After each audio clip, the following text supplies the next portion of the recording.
Hello, Scott Possley with Imperfection Wellness, and today I want to talk to you about Possley's paradigm.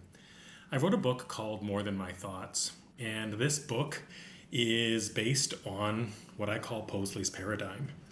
The paradigm is comprised of 10 universal truths, and those 10 universal truths are a free roadmap, a way of getting unstuck from identification as one with your thoughts.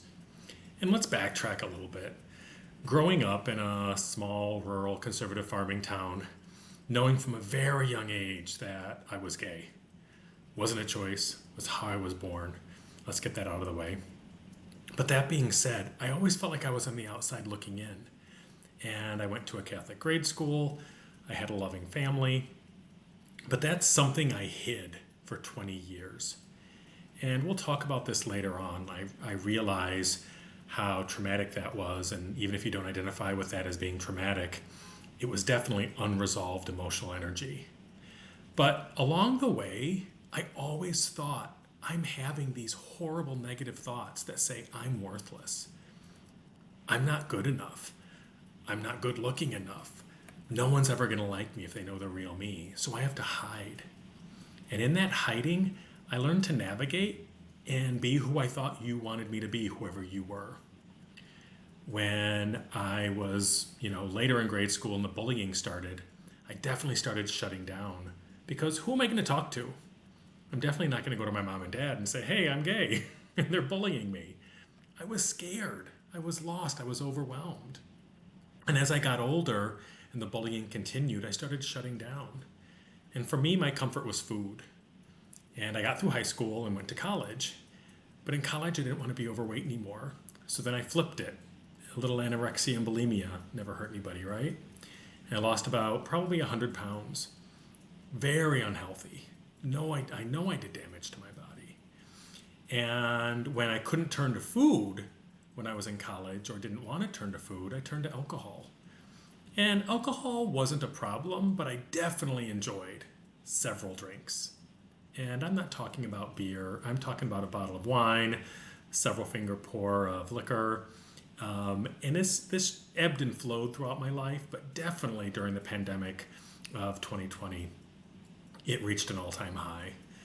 I felt overwhelmed and lost and stuck in a job. I've been in and out of relationships. I just had this never-ending voice in the back of my head that says you're worthless. And there were many, many good times all along the way. I have so many, amazing family members and friends. When I came out, my family was extremely supportive.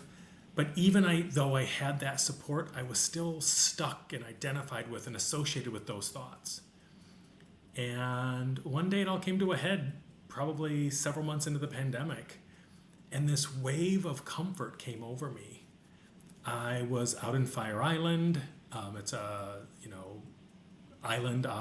barrier island off of New York, and it was a place called the Pines, very heavily gay, partying, drugs, hookups, whatever you want. Yes, there was a lot of that other stuff there, as well as enjoying nature and sunrise walks on the beach. But one night we're at a party. I'm at a party, and suddenly all the answers became clear. I just felt this warm blanket envelop me. And the answer was clear. End it. End it all. End the pain, end the suffering. End the identification with those horrific thoughts. Those thoughts that said I'm less than. Those thoughts that said I'm too much. Those thoughts that said I'm worthless. Those thoughts that said you're always on the outside looking in. You haven't found your group. But with alcohol, I thought I did. And that night, the warmth was so, so calming. And it felt so right that I knew it was wrong. I walked out of the party. I called a dear friend. And she answered. I was so surprised. It was a Saturday night. And as I was sitting on the front porch, all my friends inside partying, clueless as to what I was going through. She's like, are you okay? And I said, no. She knew. She answered the phone. She just knew. And we talked and laughed and cried. And suddenly, eventually, over that next hour, hour and a half, that warm feeling of wanting to end it wasn't there anymore. She made me promise that if this ever came up again, I would call her, and I told her I would. And someone popped their head out of the party and was like, "Hey, what's going on?" I said, "Oh, nothing, I'm fine." And Terry and I both laughed, and she's like, "Oh, if only they knew." And from that moment, while I knew that wasn't the answer for me, I didn't see a way out. I had been meditating for several years prior. I learned a technique called Vedic meditation.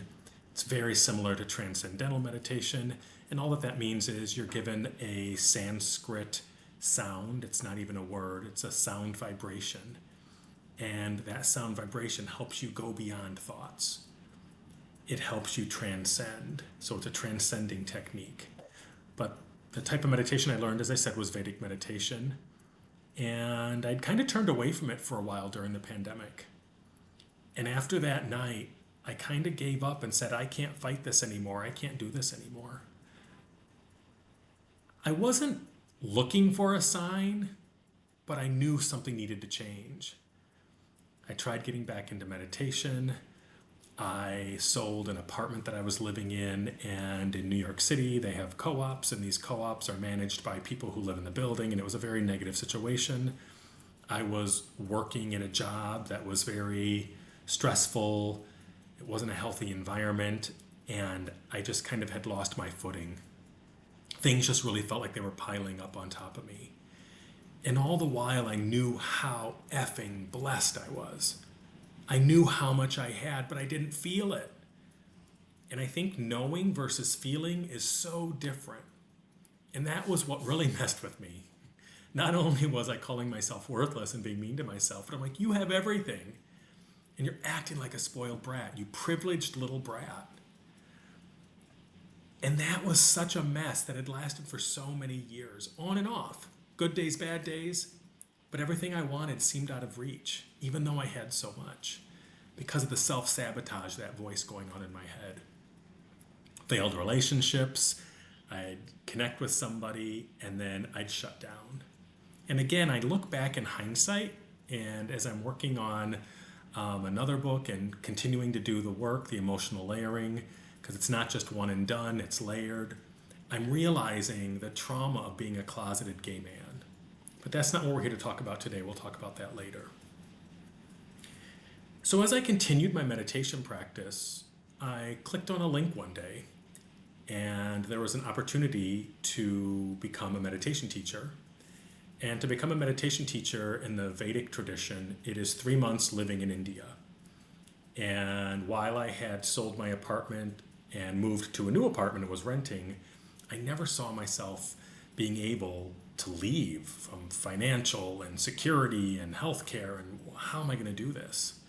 So when I clicked on that link and saw there was an online option, I'm like, wait, I could possibly do this. My drinking was still pretty heavy. I was definitely using it to numb, and I knew it was becoming a problem, and it probably already was a problem. There was definitely a lot of binging, which is not unique to me. I think it's very normalized in our society. Oh, you have a birthday, get drunk. Oh, it's a day of the week ending in Y, get drunk. Oh, you had a bad day, drink. A lot of Zoom drinking parties during the pandemic, and drinking culture became even more normalized.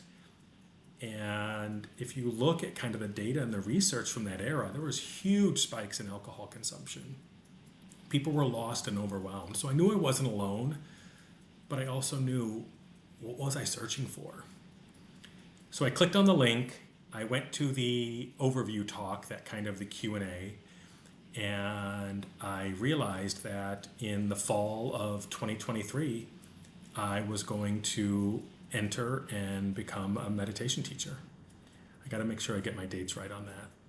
24, 25, no, fall of 22. I knew that sounded weird. So in the fall of 2022, I had committed, and in December, we had our kickoff kind of meeting for those who were going to do this. It was virtual. And the first live event for the real kickoff was going to be in January of 2023. And on January 13th, I flew out to Los Angeles. And my goal was to stop drinking. Part of the teacher training was no drugs, no alcohol, no meat, I think no dairy, no smoking, no drugs. It was really, we're really going to lead. It was an Ayurvedic diet. It was a, cleansing. Like if you're going to become a meditation teacher, you're going to do this. And so I had the motivation that if I was going to do this teacher training, then I was going to commit. So I flew out there, and I remember this day like it was yesterday. It was January 13th. And I got to the Airbnb, and sure enough, there were 2 beers in the fridge. And I'm like, well, tomorrow, January 14th, I'm done drinking because I've committed to this meditation teacher training. And I drank 2 beers. I definitely wanted more. But I knew that I was being drawn towards something. So we get to the meditation teacher training on the 14th, had a wonderful day. There were several of us there in person. It was going to be a hybrid of virtual and in person. And day 2 on Sunday was more of the kind of introduction and oversight, but there was a group meditation.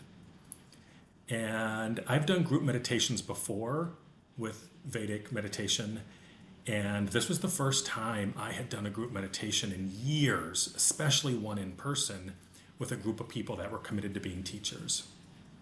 I was excited. We had gone around the room and talked kind of why we were called to do this, and everyone had beautiful, positive stories.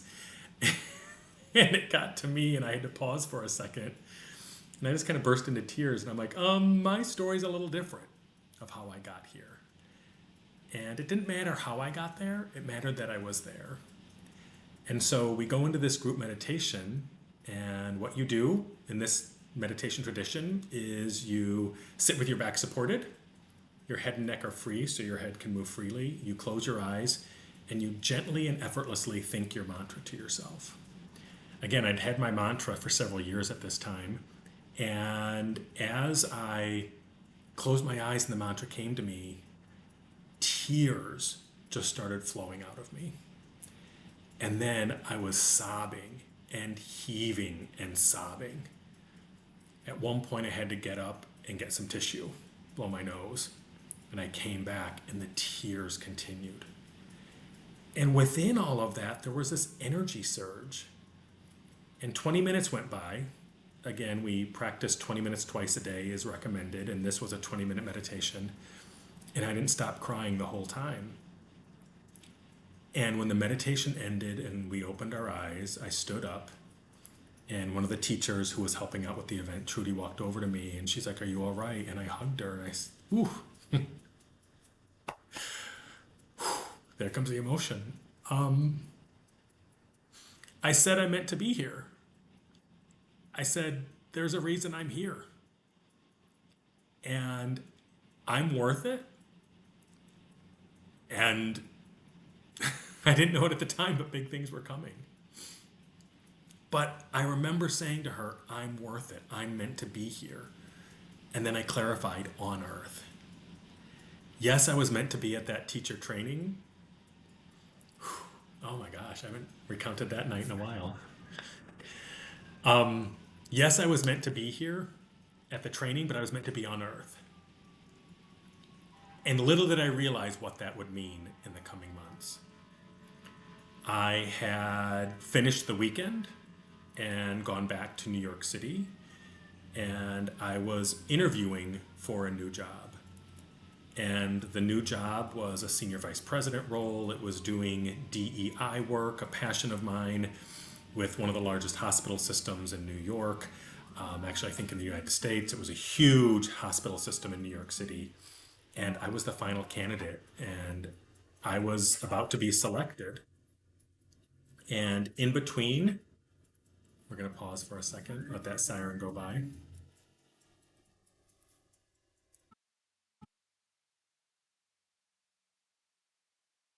And I was so close to 2 things. The teacher training had started, and this was probably March of that year. So a couple months in, we'd started meeting weekly. We're doing a lot of meditation training, something called rounding. We'll talk about that later as well.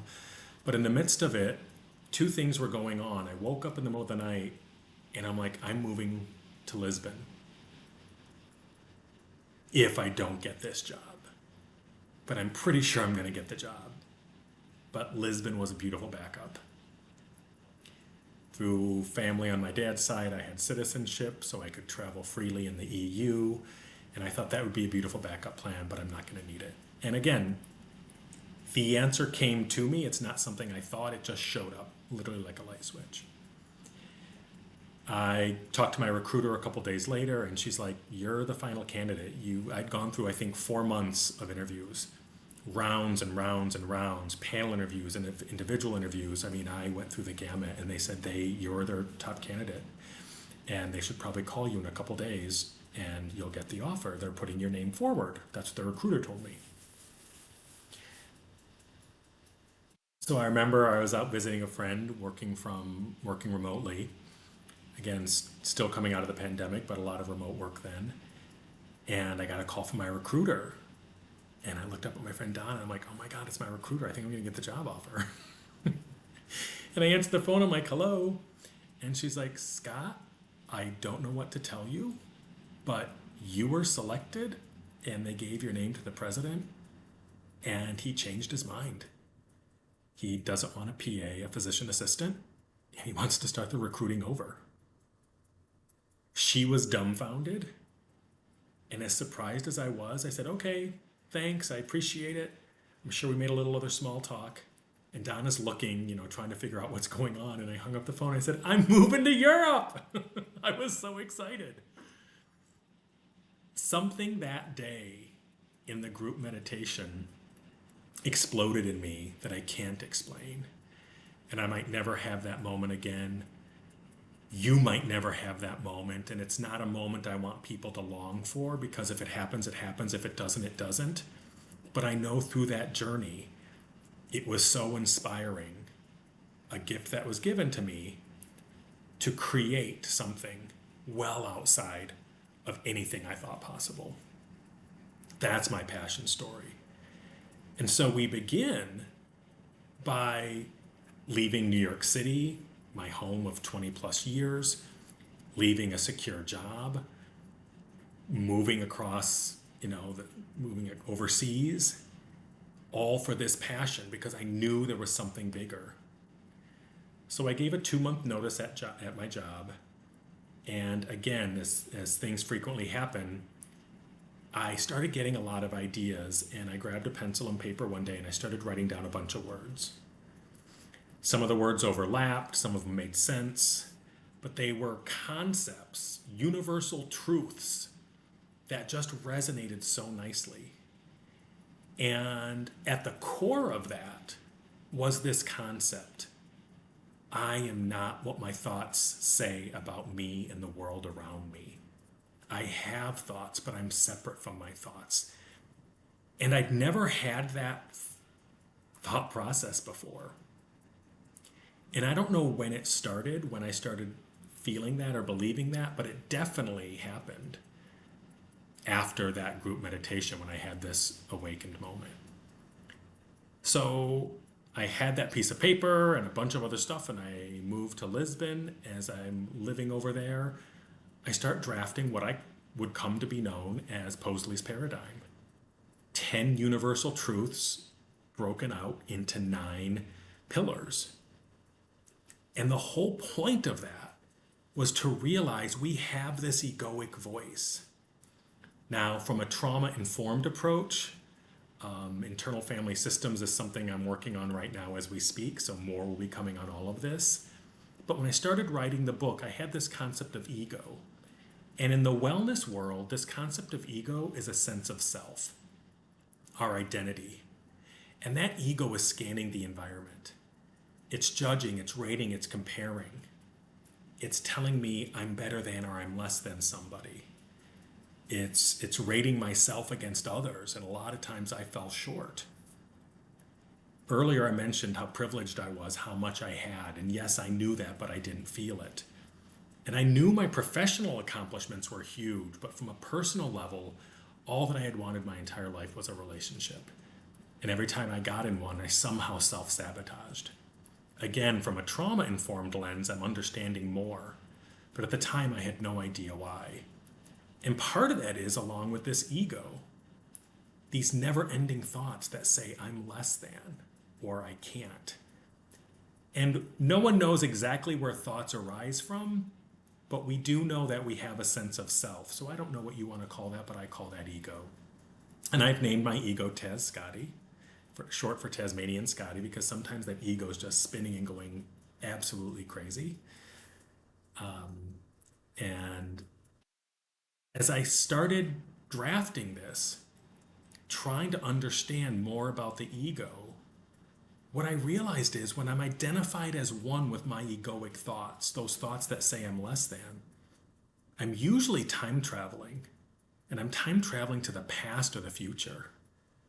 I'm worried about what might happen tomorrow, or I have regrets of what happened yesterday. And when I'm identified as one with those thoughts, I'm not in present moment. I'm missing out on present moment because I'm coming from a place of lack, of scarcity, of not enough. Now, some people who are identified with ego overcompensate. They think they're better than everybody. They think that there are people out to get us, and they use scare techniques. Think of the American political system right now. There is so much ego activation, and we don't even realize it. Families are being torn apart based on two colors, blue or red. And at the end of the day, there is so much more that unites us than divides us. We are so much more alike. But that ego in a 24/7 news cycle gets so overactive that it's preventing us from living in present moment. And when we learn how to transcend ego, when we learn how to break free of identification with thoughts, we have thoughts. We don't fight that. We have ego. We have this sense of self. We have this sense of separation from others. Again, I call it ego, Taz Scotty. Call it what you want. But in that separation, that's what prevents us from identifying as true self.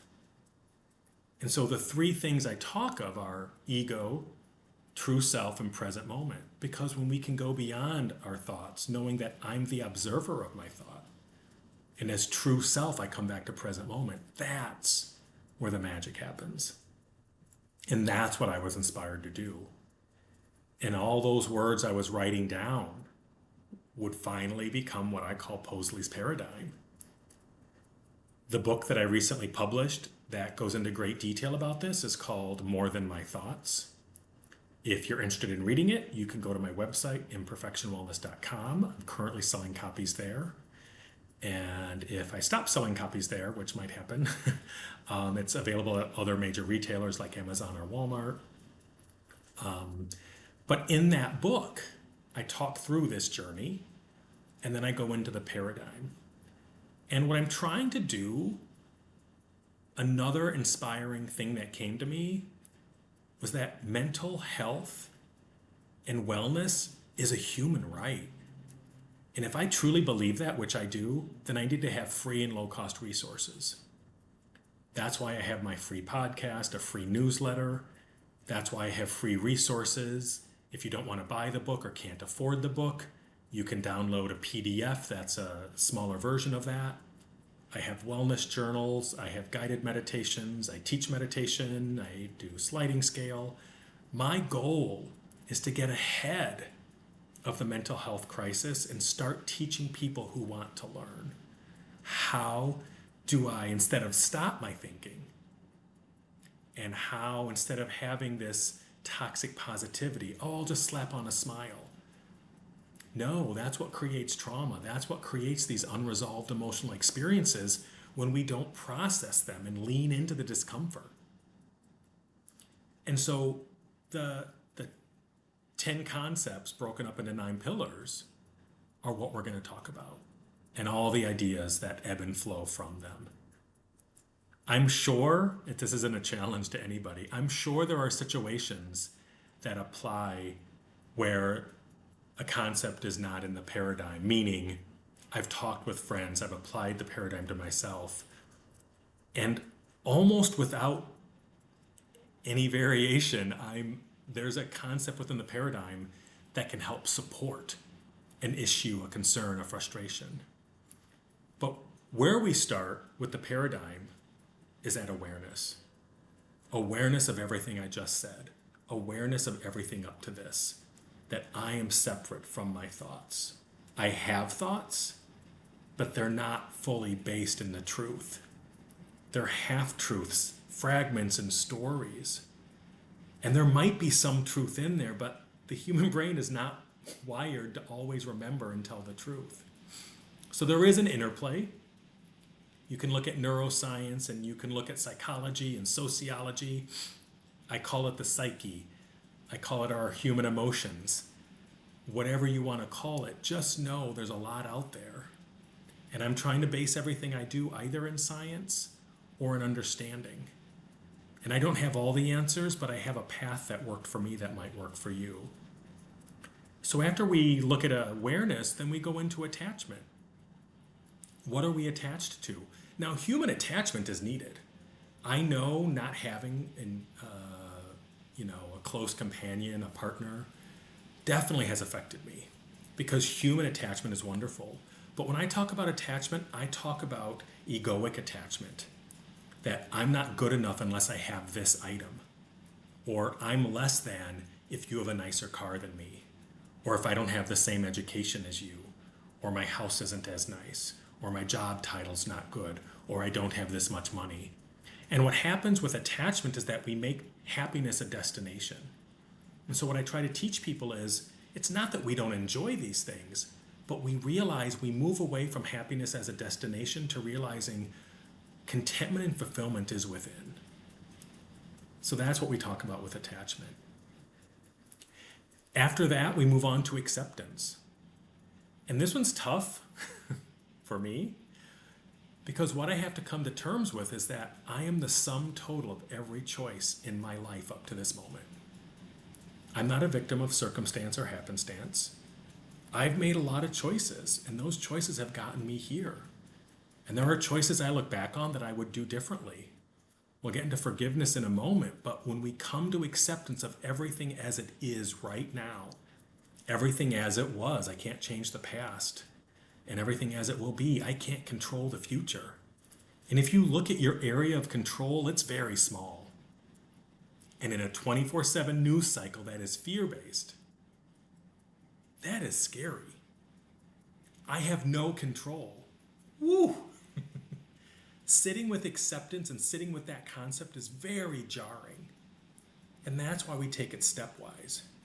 This is why I recommend a wellness practice prior to diving in, or having some sort of breathing technique, awareness technique. And that's why I have guided meditations on the website.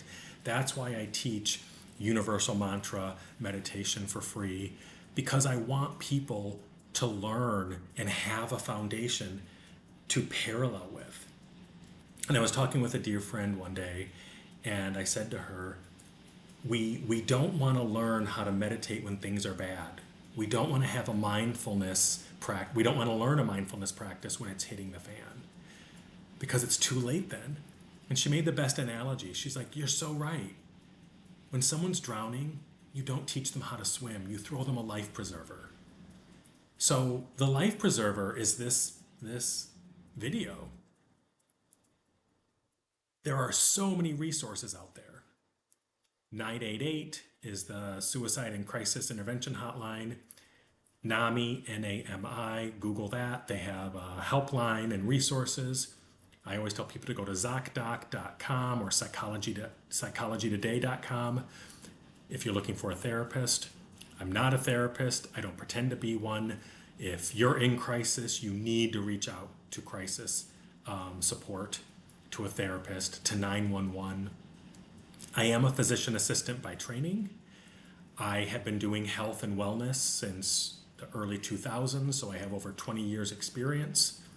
And I'm trying to marry clinical knowledge with science, with the Vedic meditation practice, with nervous system activation, with trauma work, and kind of build it into a very holistic approach that everyone can get something out of. And that's what this series is about. But let's go back to acceptance. Sitting in acceptance of everything that is, was, or will be is hard. And I can't do it without some kind of a wellness practice. And for me, I do a lot of conscious breathing. You'll hear me talk about left nostril breathing. That helps activate the parasympathetic or that healing resting nervous system. I still have some sleepless nights. That goes along with a wellness journey, but I know overall I have a practice. I do my daily meditation. And I always hear people say, I don't have time for wellness. You got to make time. You're watching this and you're watching it this far into the video for a reason. And I'm trying to make it as simple and easy as possible to make sustainable baby steps. But let's go back to the paradigm, because this will all follow in this series. So after we look at acceptance, we go into something called be the observer. And again, when I talk about these universal truths, I want to be clear, I did not invent any of them. These are talked about in all sorts of forums and different ways. I merely brought them together as literally a free, printable, downloadable roadmap. The paradigm is on my website, again, imperfectionwellness.com. I'll mention it 50 more times. Because I needed that roadmap. So many times I'd leave a webinar, I'd leave a wellness seminar, and I'd be back at my desk or back at home, lost and overwhelmed. And that's why I wanted a one-page map, the 30,000-foot view. So go and download it. Make notes on it, print it a couple times, have some blank paper, but the paradigm is there. Because the next concept is the one I just talked about, be the observer. And what I realized from all the people who've influenced me on my wellness journey is to be the observer is hard for me as well, because for so long I was identified as one, attached to my thoughts. I thought I was what my thoughts said about me. Why wouldn't I believe them? They're coming from me. With be the observer, we start realizing we can pull back and create micro space. And in that micro space, we realize I have these thoughts, feelings, and emotions, but they don't tell the whole story. And in creating that little bit of space, I can become the observer. In the book, I talk about, look at your thoughts as, clouds going by in the sky, as leaves floating down a stream, as a parade going by. And I think those are all wonderful. But one that really works for me is thinking of myself sitting in the eye of the storm. And in sitting in the eye of the storm, I'm watching everything swirl around me. I'm watching the chaos. And I'm kind of sitting up above myself looking down. And in that, I'm creating a little bit of space, because as it swirls around me, I realize I'm in the center. I'm the calm. That's true self. That's true self, free of ego, free of the worry of yesterday, or actually the worry of tomorrow and the regrets of yesterday. And I'm in this present moment. The next concept after be the observer, I think they just, I say they're tough. One, to be honest. Two, the first time I really kind of practiced these, it can be a challenge. And so again, I want people to know they're not in this alone. We'll take it step by step. But the next one is surrender. And in that surrender, it's that this is bigger than me. I can't control everything around me. I control me. I control how I respond. And I can influence you. But not being able to control scares a lot of people. It is scaring world leaders. It is scaring two big political parties in the US, the Republicans versus the Democrats. And what if instead of versus, it was we could come to the table? But that's not going to happen today, because egos are activated and people are identified as one and attached to their egoic thoughts. And they're using fear to overwhelm and scare people. And so when I say to surrender, it doesn't mean to give up, to stop caring. It means I care so much that I don't know what to do, that I'm going to surrender. The next concept that's very similar to this, but different, is a concept I coined. It's not a concept I invented, but I coined it. I said lean in and let go. And lean in and let go is a different kind of surrender, which is why I call it out separately. And that is that feeling of worth, that feeling of overwhelm, that feeling that I'm too much. And one day through my meditation, I came out of my meditation and I had this memory floating up from childhood. And old me wanted to run and would have ran and would have drank and numbed and avoided and distracted instead of processing. And if you have a traumatic experience, lean in and let go is probably not for you, at least not as a starting place. And that's why I always advocate, please reach out for professional help if needed. But for this, I knew the feeling that was coming up was okay. And it was a time when something happened at home and I had done something and my mom needed to step away. And without meaning anything bad by it, my dad looked at me, he was like, look at you, you're too much. Look what you made her do. Something along those lines. And that you're too much stuck. Now, he said it in the heat of the moment. I had done something, my mom reacted, she needed to step away, he was loving her. I'm not out to paint a negative picture. I had a beautiful, loving family growing up, and I'm blessed in that. I know that's a privilege. But I still had this because it was unresolved, because my ego grasped onto that, or a part of me grasped onto that and never let it go. And I've always believed I was too much. Talked too much, was too loud, was labeled hyperactive, and, got, back in the day we used to get checks and minuses or pluses and minuses on our report cards. And I just thought I was a fun, creative kid, but I was labeled very quickly. And I believed all those. So as that moment came up, if I'm going to let it go and surrender and let it pass through me, that was hard. I was sitting on the couch and I had to get up and kind of shake the energy off. I'm like, oh, I don't like this. And I said, no, I'm doing something different. And so I sat back down on the couch and I leaned in. And I leaned in and I took some slow, deep breaths. And something I learned was however it felt going in, it's going to feel the same way going out. And I learned something else, better out than in, or as I call it, Bodhi. So here I am, however it felt going in, it's going to feel the same way going out, and better out than in. So let me breathe through this and try this concept. And sure enough, my nervous system was activated. My heart was racing. I felt emotions. It felt ugly. And I leaned in and I kept taking some slow, deep breaths. That's why I tell people it's nice to have some kind of a mindfulness practice of some sorts to help you through this, which is why I offer these resources. And suddenly, probably 2 to 3 minutes in, it felt like a lifetime. A weight lifted. Leaning in, letting go. I felt the experience and it left me. Now, a week or so later, it came up again. But this time, instead of being an 8 of 10, it felt more like a 4 or 5 of 10. And so I'm like, you know what? I got to do this one more time.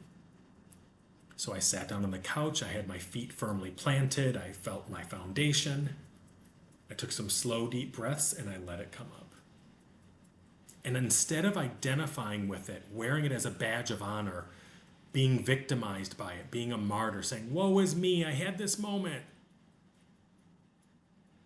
I let it go. It didn't mean it was okay. It didn't mean it wasn't okay. But I let it go. And that 4 of 10 energy became a 2 of 10.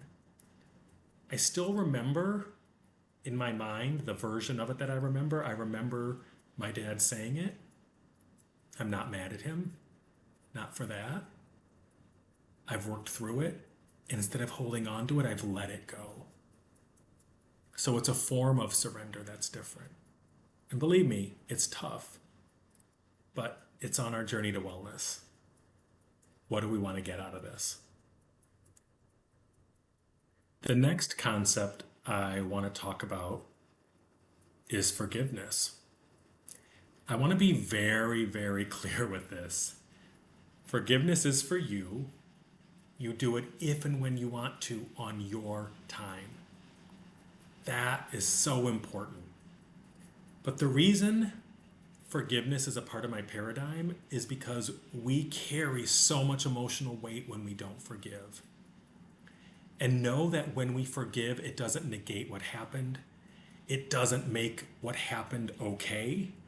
And it doesn't mean we're going to reconnect or rekindle or go back to the perpetrator who offended us.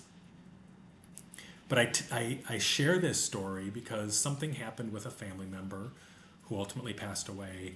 And a couple of years later, that family member's name came up. And this rage came out of me. I was so angry. And something to remember about anger. Anger in the moment is usually the pressure valve. Meaning, in that moment you might be angry, but as soon as that pressure valve is opened, a ton of energy is going to come behind it. So you're rarely angry in the moment. The intensity that you're feeling is rarely for exactly what happened. It's all the energy behind it, which is why we want to let stuff come up, lean in, and let go. But in this situation, my anger came out in full force. And my sister just looked at me so lovingly. And she's like, Scott, why are you so angry? Why can't you let it go and forgive? It's only hurting you. And in that moment, that light bulb moment, I'm like, she's right. Brilliantly right. My anger and the baggage that I was carrying was only hurting me. And when I sat through this and thought through this and realized I could start forgiving, what happened still wasn't right, but the person wasn't even here on this earth anymore, and I still held this anger, and it was only hurting me. It wasn't hurting anyone around me. And years had passed. And I think with forgiveness, there's no right or wrong equation. Again, it's for you, when you're ready.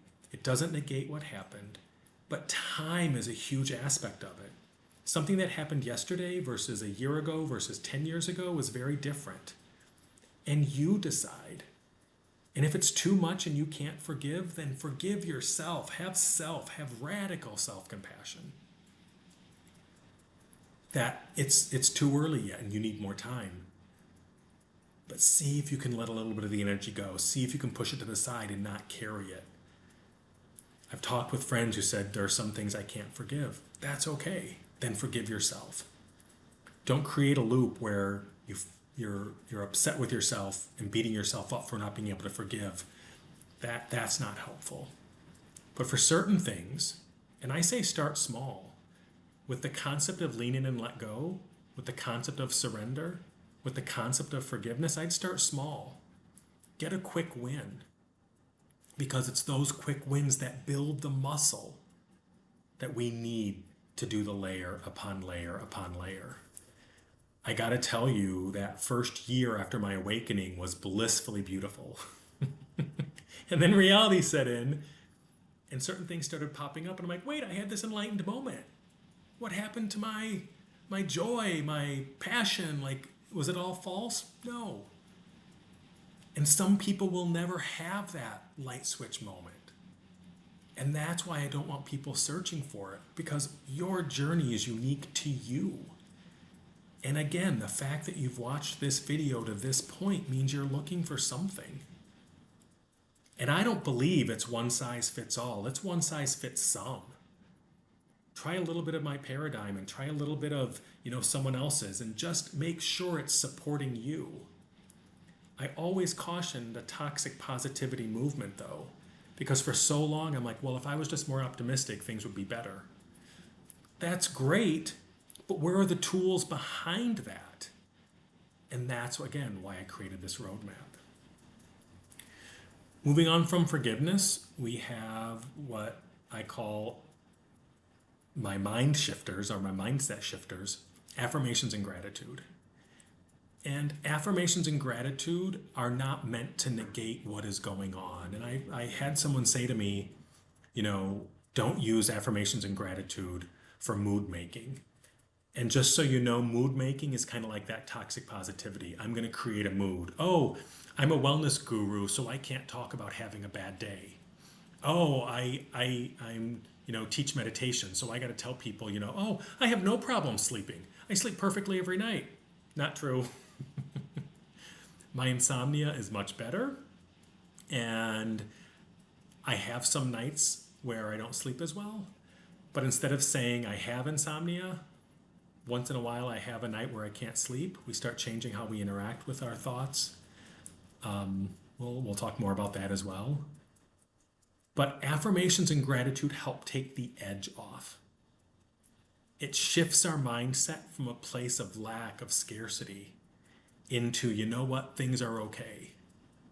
And I've always been a person who practiced gratitude.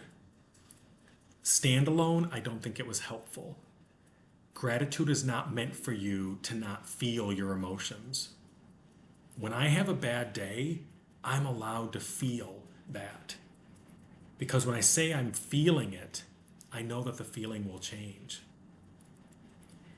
As opposed to saying, I am going to stay like this forever. I lost my train of thought. So that's at 39. I did pretty good though. 47. 39 and 47. So with mood making, we don't want to convince ourselves that we feel a certain way that we don't. But with affirmations and gratitude, it can just help us build a little more of a foundation. And let's start with affirmations. There's a lot of things out there about affirmations, and believe what you will, but for me, affirmations are a huge part of the paradigm because I wasn't brought up feeling good about myself. And when I created the paradigm affirmation, it came veering in loud and strong. And I knew it was so foundational that everyone could use the paradigm foundation. And it's very simple. I am beautiful. I am strong. I am worth it. I am enough. Period. End of sentence. Done. On some level, no matter what, take comparisons of the ego away as true self. I am beautiful. I am strong. I am worth it. I am enough. And that's the paradigm affirmation. I've written it on cards. I posted it on a mirror. I put it on my computer until it is hardwired.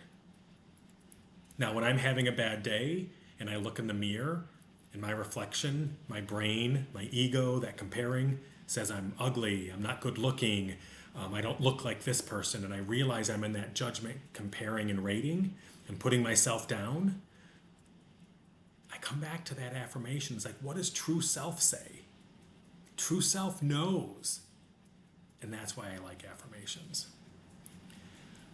Other times I'm having a bad day, and instead of going down the proverbial rabbit hole, I can say, you know what, pause. What are some things I'm grateful for? And maybe I'm grateful that I accomplished these 3 things today. Be your own cheerleader. You might hear me say that a lot. But you know what? I did those 3 things. I'm grateful for that. I'm grateful for that opportunity. It didn't go as planned, but I'm grateful that I was able to learn and grow. I'm grateful for the roof above my head. I'm grateful that I have food to eat. I'm grateful that I have family and friends I can reach out to. I'm grateful that I can see, taste, touch, hear, whatever it may be. Because no matter what, you have something that someone else doesn't. And that helps take the edge off so I don't spiral. Because I have a pattern of spiraling, and when I spiral, I go to my vices, my numbing vices. And numbing vices are different for everybody, and there's zero critique here.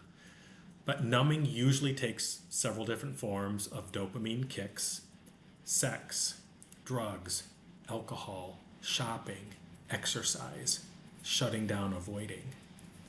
But from the general wellness standpoint, gratitude is definitely something that I think has helped me.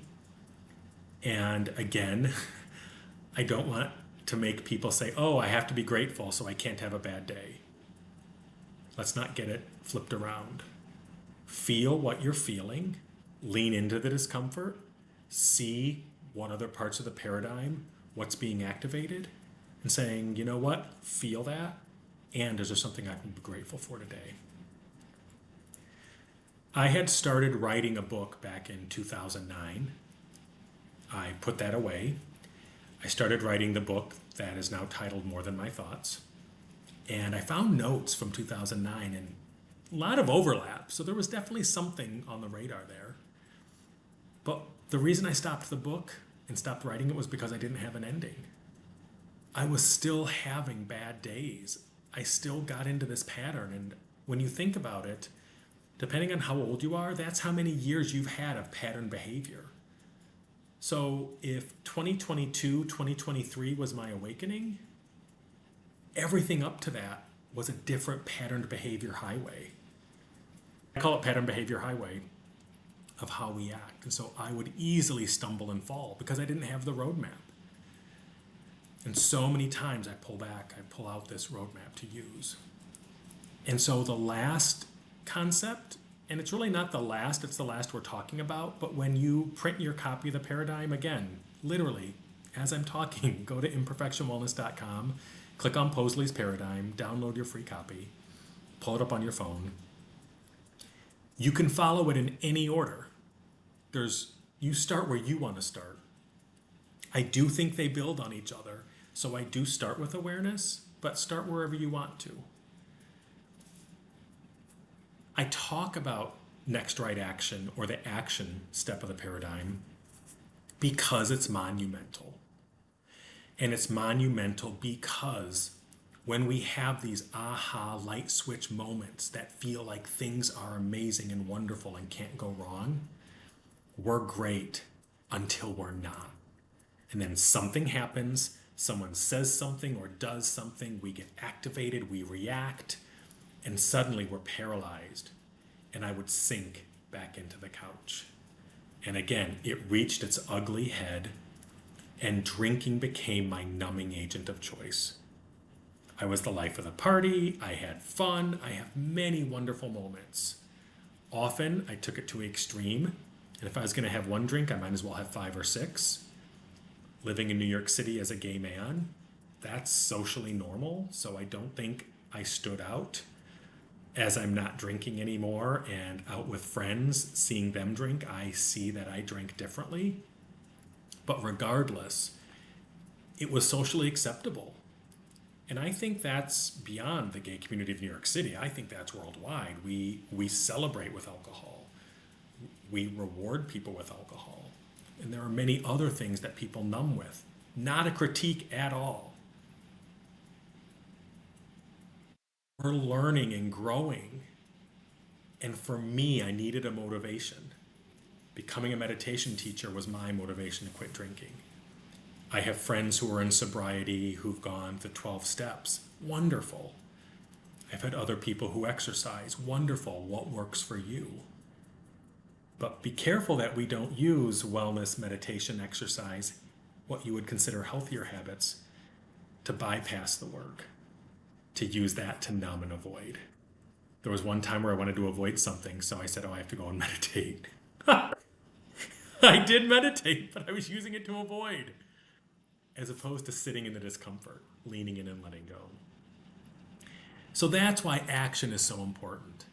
And it's not just action. And I don't know if this is from the recovery world, I don't know where, but a friend of mine told me, she's like, I call it the next right action. And next right action isn't about what I'm going to do tomorrow. It isn't about what I'm going to do when I get to the gym. Next right action is I'm on the couch. I'm going to set an intention, and my intention can, whatever your intention may be, I don't want to sit on the couch anymore. When things were tough for me, I would sit on the couch and I would numb out, scrolling on social media, binge watching TV, just mindless. And I'd usually go and pour a 4-finger vodka on the rocks and maybe have 2 or 3 of those. So my intention was I wanted to do something besides drinking, and I wanted to get off the couch. I wanted to do something. So I would set an intention and perform next right action.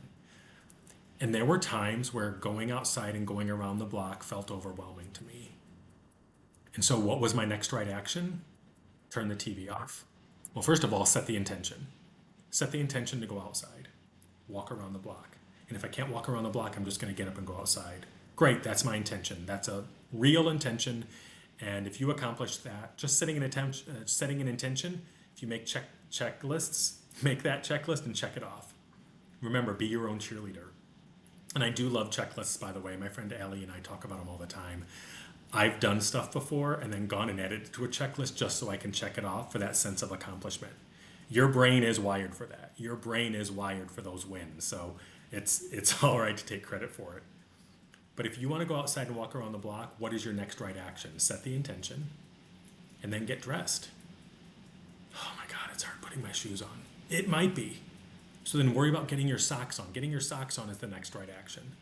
Then getting your shoes on is the next right action. What's the next right action after that? Getting your keys, getting a hat, getting your wallet, your phone. What's the next right action after that? Going to the door. Next right action, opening the door. However small you need to make your next right action, depending on the situation, whatever it works for you. And that day it was micro steps. And I wanted to get outside and go to the store. I wanted to go to the grocery store and do some food shopping. I needed a couple things. And I remember that day, I'm picturing it so vividly, and I do remember it. And I got outside. It was a beautiful sunny day, and I just felt out of sorts. And I'm like, all right, cross the block, cross the street to the next block and get to the store. And I got to the store and I was so overwhelmed. I needed 3 things, but I wanted to pick up probably 5 or 6 more. And in that moment I paused and I'm like, what do you want to do? Because there were people in line, it was a little congested, and I was just in this nervous system overload. And I need to remember to talk about nervous system sooner than later, because I do think nervous system overload needs to be addressed with all of us, including myself. And in that moment, I just wanted to run. I just wanted to put my stuff down and walk out. And I'd done that before. I have gone into a store before and just said, this is too much. Either not shopped or whatever I had, put it down. And so I took a deep breath and I'm like, what is your intention? My intention was to get these 3 things. Then focus on those 3 things, go to this checkout and walk out. And instead of worrying about the other things I would have liked to have gotten, I went back to my intention, got those 3 things, walked back to my apartment, put the things away, sat down on the couch, and I don't think I left the couch the rest of that day. Checkity, check, check, check. That's my win. We need to celebrate our wins, and that's why action is so important, because you have all these great good feelings. I'm meditating, I'm doing wellness, and I fronted. I played the chameleon. And when my friends saw me, I'm doing great, things are wonderful, I'm meditating, oh my gosh, yeah. It was a facade, because I'd go back home and I'd melt. I'd disintegrate. So setting an intention, performing the next right action was something that was very helpful to me. But what I realized was a lot of times, if I started sinking and started spiraling, I couldn't always think of something I wanted to do. I couldn't always set an intention because it was too overwhelming. And so I created what I call the life preserver list. And I wrote down 15, 20 things. And I put that list on the armchair. Because when I was in that sinking mood, I couldn't think of ideas. I wasn't in my rational, mindset. And so the life preserver list would help me. And the life preserver list was random. Play a guitar song, go for a quick walk around the block. And literally walking around the block just changes your mindset for just a little bit. So I highly recommend that. Do 25 jumping jacks. 25 jumping jacks is one of my go-to exercises. Why? Because it gets you moving and counting. So when you're doing 25 jumping jacks and you're counting, just for that moment, you're not identified as one with your thoughts. Because try it right now. Even if you don't want to, jump up and down or just shake your hand and count to 25. For that short time that you're doing that, you're not identified with those negative, ruminating, overwhelming thoughts. Another one I would do is, I call it mindfulness, life at half speed. Try doing something at half speed. Next time you go to text someone, pick up your phone at half speed. Unlock your screen at half speed. Search for their name at half speed. Type to them at half speed. If you do voice to text, slow down.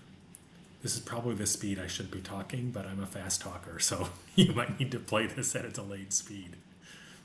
When we start doing mindfulness life at half speed, by default, we bring awareness to it. We come back to present moment because we're coming off of autopilot. I now have to think about what I'm doing. How do you tell someone how to tie their shoe? Try it. You're going to miss a step. What about washing your hands? How many steps does it take to wash your hands? Like what, 2 or 3? You walk to the bathroom, wash your hands, and dry them off. No. You have to turn the water on. You have to adjust the water. You have to get soap. You have to lather. Like, do something at half speed. Chew at half speed. I'm a fast eater. Eating and food was my comfort. So when I eat, I generally eat quickly. But when I bring mindfulness to it and I slow down, if even for that one bite that I chew 20 times, chewing 20 times is hard for me. If I chew 4 times, that's a win. But when I bring mindfulness, it's amazing. I'm also a fast walker, so I think you're getting a theme here. And weaving in and out of New York City streets, by the time I get home from work, I'm overwhelmed. My nervous system is on fire. Because I just came through an emotional war zone. Your nervous system doesn't know the difference. And so the other day, I walked my 12-minute commute home took me over 20 minutes, probably almost 25 minutes. I took the slowest, most intentional steps. I felt my foot touch the pavement. I had to be aware to walk that slow. If someone stepped in front of me, instead of going around them, I slowed down even more. And I took slow, deep breaths because my brain is on efficient. How can I get from point A to B? How can I get my point across as quickly as possible? How can I get eating food out of the way? What if we slow down and bring intention? And just by doing something at half speed, you bring intention and awareness to it. So that's on my life preserver list. Knitting, candle making, bread making, cooking, calling a friend, texting a friend, scheduling a call. We're in the, I was brought up in the era where you called someone and they answered, and now we're in the era where you got to schedule time. I need to talk to you within the next 2 days. If I send that to a couple of friends, they know that I need it. Or can you go to lunch or brunch in the next 2 weeks? It puts it out there, but it's changing an action that can cause a chain reaction. And that's why intention and next right action are so important. It is by far not the last concept. These concepts, as I said, can be followed in any order. But when you put them all together, Possley's paradigm is comprised of 10 universal truths that are your personal roadmap to use as you want to. In the book More Than My Thoughts, I interpret each category and do a thorough breakdown, but you might interpret them differently. You might cross one out and add your own word. You might create your own paradigm. Regardless, we need to start somewhere. Society is not going to do this for us. I feel sometimes like I'm on the fringe, and I've had these ideas in me for a couple of years, and I was literally on a webinar this afternoon. I have been trying to right size my content for social media. Social media is quick and short. And I'm not saying I'm not going to do social media, but on that webinar, the presenter said, I started with long form videos on YouTube. And that's where I'm starting. And literally came home from work and I said, I'm setting an intention and my next right action is to record one video. And I know I'm going to introduce myself, Possley's paradigm. I'm going to talk about my book, More Than My Thoughts, and I'm going to talk about my website, Imperfection Wellness. And in closing, I do hope you'll check out Imperfection Wellness. It's created by me for us. And some stuff will resonate and some stuff won't. Check out the free resources tab. There's a lot of fun free resources. I also love hearing from people, so please comment in the comments below of what resonated, what you're struggling with, what you'd like to hear about in a future video. This is the long haul. And what I've committed to very recently is that it's not about likes and followers. That's not a metric that resonates with me. It's not.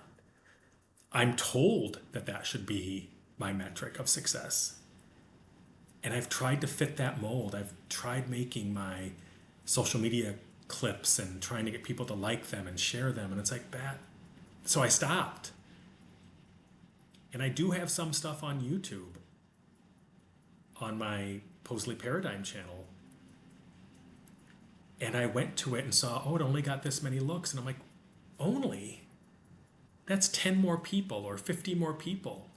It's someone who was looking for something and hopefully they gained something from it.